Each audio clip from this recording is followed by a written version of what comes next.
ನಿಮ್ಮ ಹಳೆಯ ಚಿನ್ನದ ಒಡವೆನ ಅಧಿಕ ಬೆಲೆಗೆ ಮಾರಬೇಕೆ? ಆಟಿಕಾಗೆ ಕಾಲ್ ಮಾಡಿ 8880 ಅಟ್ಟಿಕಾ ಗೋಲ್ಡ್ ಕಂಪನಿ. ನಂದಿನಿ ಉತ್ಪನ್ನಗಳು ದಿನೇ ದಿನೇ ಏರಿಕೆ ಆಗ್ತಾ ಇರ್ತಕ್ಕಂಥದ್ದು. ಇವತ್ತು ಕೂಡ ಏಕಾಏಕಿ ತುಪ್ಪ ಮತ್ತು ಬೆಣ್ಣೆ ಬೆಲೆ ಗಗನಕ್ಕೆ ಹೇರಿರ್ತಕ್ಕಂಥದ್ದು. ತುಪ್ಪ 1 kgಗೆ 22 ರೂಪಾಯಿ 15 ರೂಪಾಯಿ ಏರಿಕೆ ಆಗಿದ್ದರೆ ಬೆಣ್ಣೆಗೆ 22 ರೂಪಾಯಿ ಕೆಜಿಗೆ 22 ರೂಪಾಯಿ ಬೆಲೆ ಏರಿಕೆ ಆಗಿರ್ತಕ್ಕಂಥದ್ದು. ಇದು ಮಧ್ಯಮ ವರ್ಗದ ಮತ್ತು ಸಣ್ಣ ಪುಟ್ಟ ಹೋಟೆಲ್ಗಳ ಮೇಲೆ ಭಾರಿ ಹೊಡೆತ ಬಿದ್ದಿರ್ತಕ್ಕಂಥದ್ದು. ಈ ಬಗ್ಗೆ ಸ್ಪಷ್ಟನೆ ನೀಡೋದಕ್ಕೆ ಚಿಮುಲ್ ನಿರ್ದೇಶಕರಾಗಿರ್ತಕ್ಕಂಥ ಉಲ್ವಡಿ ಬಾಬು ಇರಿದ್ರೆ ಅವ್ರನ್ನ ಮಾತಾಡಿಸ್ತಾ ಹೋಗ್ತೀನಿ.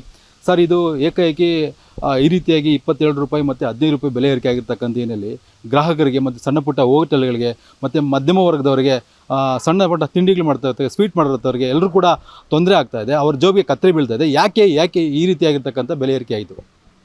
ಸರ್, ಈಗ ತಾವೇನು ಕೇಳ್ತಿದ್ದೀರೋ ಮಧ್ಯಮ ವರ್ಗದವರಿಗೆ ಮತ್ತು ಸಣ್ಣ ಹೋಟೆಲ್ ನಡೆಸ್ತಕ್ಕಂಥವ್ರಿಗೆ ಸಮಸ್ಯೆ ಆಗ್ತಿದೆ ಅಂತ.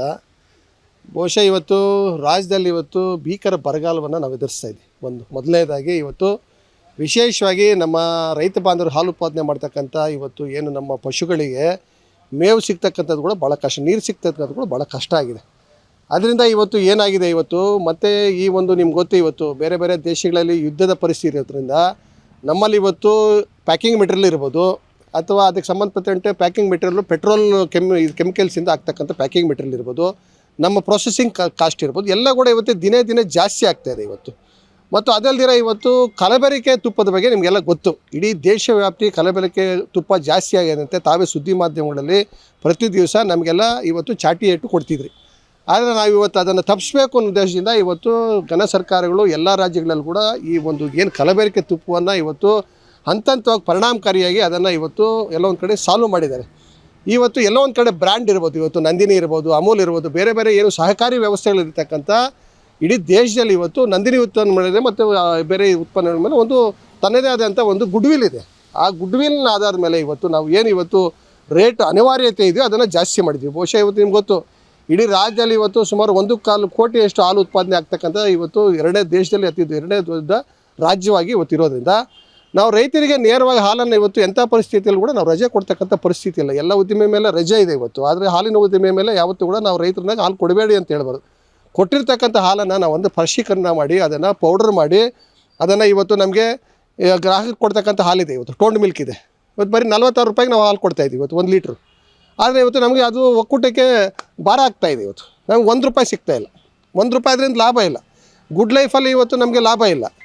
ಆದ್ದರಿಂದ ಏನಾದರೂ ನಮಗೆ ರೈತರಿಗೆ ನಾವು ಒಕ್ಕೂಟಗಳು ನಡೆಸಬೇಕಾದ್ರೆ ಮತ್ತು ಮಹಾಮಂಡಳಿ ನಡಿಬೇಕಾದ್ರೆ ಬಹುಶಃ ಈ ತುಪ್ಪದ ರೇಟ್ ಜಾಸ್ತಿ ಮಾಡ್ತಾಯಿದ್ರೆ ನಾವು ಆ್ಯಕ್ಚುಯಲ್ಸ್ ನಮಗೆ ಪ್ರೊಡಕ್ಷನ್ ಕಾಸ್ಟ್ ಎಷ್ಟಾಗ್ತಿದೆ ಮತ್ತು ಹೋಲ್ಸೇಲ್ ಡೀಲರ್ಗೆ ಏನು ರೇಟ್ ಆಗ್ತಿದೆ, ರಿಟೇಲರ್ಗೆ ಏನು ರೇಟ್ ಆಗ್ತಿದೆ, ಅದೆಲ್ಲ ವಿತ್ GST ಸೇರಿಸ್ಕೊಂಡು ನಾವು ಮಾಡಿರೋದು ಬರೀ 15 ರೂಪಾಯಿ ಅಷ್ಟೇ.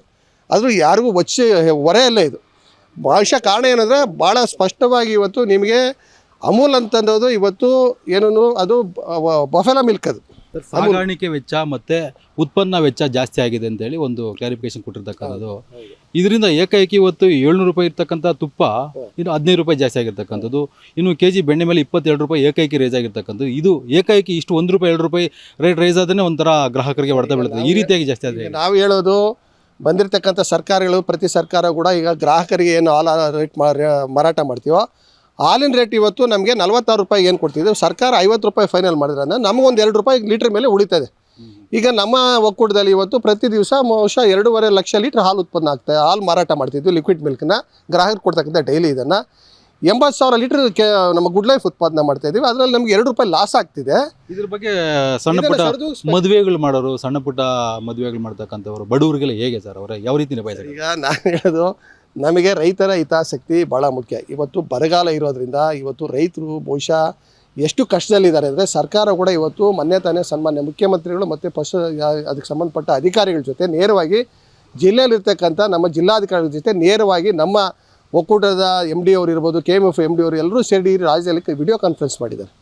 ಯಾವ ರೀತಿ ಬರಗಾಲವನ್ನು ನಾವು ಎದುರಿಸಬೇಕು ಅನ್ನೋ ಉದ್ದೇಶದಿಂದ ಮಾಡಿರೋದ್ರಿಂದ ಎಲ್ಲೋ ಒಂದು ಕಡೆ ನಾವು ರೈತರಿಗೆ ಬೇರೆ ವಿಶೇಷ ಬೆಂಬಲ ಕೊಡಬೇಕಾದ್ರೆ, ಅವರಿಗೆ ಏನು ಮೇವು ಕೊಡಬೇಕಾದ್ರೆ ಅಥವಾ ನಾವು ಜೋಳ ಕೊಡಬೇಕಾದ್ರೆ ನಮಗೂ ಆರ್ಥಿಕ ಪರಿಸ್ಥಿತಿ ಭಾಳ ಗ್ರಾಹಕರ ಹತ್ರ ಕಿತ್ತು ರೈತರು ಕೊಡ್ತಾ ಇದ್ದಾರೆ. ರೈತ ನಾವು ಯಾವುದು ಕೂಡ ನಾವು ಇಲ್ಲಿ ವ್ಯಾಪಾರ ಮಾಡ್ತಿಲ್ಲ. ನಾವು ಈಗ ಏನು ನಮಗೆ ತಾವು ಏನು 15 ರೂಪಾಯಿ ಜಾಸ್ತಿ ಮಾಡಿದ್ರು ನೇರವಾಗಿ ರೈತರಿಗೆ ಒಕ್ಕೂಟಗಳಿಗೆ 10 ರೂಪಾಯಿ ಪಾಸಾನ್ ಮಾಡ್ತಿದ್ದಾರೆ KMF ಅವರು.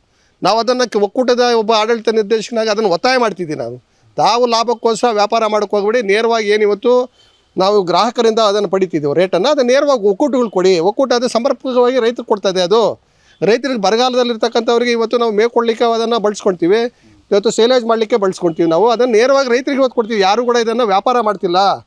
ಇದು ಮಲ್ಟಿನ್ಯಾಷನಲ್ ಕಂಪ್ನಿ ಅಲ್ಲ, ಇದು ರೈತರ ಸಮಸ್ಯೆ. ಅದರಿಂದ ಇವತ್ತು ಯಾರೇ ಕೂಡ ಇವತ್ತು ಆತಂಕ ಪಡುವಷ್ಟಿಲ್ಲ. ಮುಂದೆ ನಾವು ಕೂಡ ಸರ್ಕಾರವನ್ನು ಒತ್ತಾಯ ಮಾಡ್ತೀವಿ. ಯಾಕೆಂದರೆ ನಾನು ಒಬ್ಬ ಪಕ್ಷದ ವತಿಯಿಂದ ಇವತ್ತು ನಾನು ಪಕ್ಷದ ಜೊತೆ ಇರೋದ್ರಿಂದ ನಾನು ಒತ್ತಾಯ ಮಾಡ್ತೀನಿ ಸನ್ಮಾನ್ಯ ಮುಖ್ಯಮಂತ್ರಿಗಳ ಹತ್ರ, ದಯವಿಟ್ಟು ನೀವು ಗ್ರಾಹಕರ ಹಾಲನ್ನು ರೇಟ್ ರೈಸ್ ಮಾಡಿ. ಇವತ್ತು 40 ರೂಪಾಯಿಗೆ ಏನು ಕೊಡ್ತೀವಿ, 50 ರೂಪಾಯಿ ಮಾಡಿದ್ದನ್ನು. ಆಗ ಇಂಥ ಉತ್ಪನ್ನಗಳನ್ನು ನಾವು ರೇಟ್ ಇಳಿಸ್ಲಿಕ್ಕೆ ಸಾಧ್ಯ ಆಗ್ತದೆ, ನೇರವಾಗಿ ರೈತರು ಕೊಡ್ತಕ್ಕಂಥ ಅವಕಾಶ ಸಿಗ್ತದೆ ಅಂತ ಹೇಳಲಿಕ್ಕೆ ನಾನು ಬಯಸ್ತೀನಿ ಸರ್. ಇದಿಷ್ಟು ಚಿಮುಲ್ ನಿರ್ದೇಶಕ ಉಲ್ವಾಡಿ ಬಾಬು ಹೇಳ್ತಕ್ಕಂಥದ್ದು. ಒಟ್ಟಾರೆಯಾಗಿ ಈ ಒಂದು ಬೆಲೆ ಏರಿಕೆ ಈಗ ಬೆಂಗಳೂರು ನಗರಕ್ಕೆ ಮಾತ್ರ ವ್ಯಾಪಿಸಿರ್ತಕ್ಕಂಥದ್ದು. ಇದೇನು ಕೆಲವೇ ದಿನಗಳು ಜಿಲ್ಲೆಗೆ ವ್ಯಾಪಿಸಿದ್ರು ಕೂಡ ಆಶ್ಚರ್ಯ ಪಡಬೇಕಾಗಿಲ್ಲ. ಒಟ್ಟಾರೆ ಗ್ರಾಹಕರಿಗೆ ಒಂದು ರೀತಿಯಾಗಿರ್ತಕ್ಕಂಥ ಹೊರೆ ಆದರೆ ರೈತರಿಗೆ ಇದರಿಂದ ವರದಾನ ಅಂತಕ್ಕಂಥ ಮಾತನ್ನು ಇವತ್ತು ಚಿಮುಲ್ ನಿರ್ದೇಶಕರು ಹೇಳ್ತಾ ಇರ್ತಕ್ಕಂಥದ್ದು. ರಾಜಪ್ಪ, ಗ್ಯಾರಂಟಿ ನ್ಯೂಸ್, ಚಿಕ್ಕಬಳ್ಳಾಪುರ.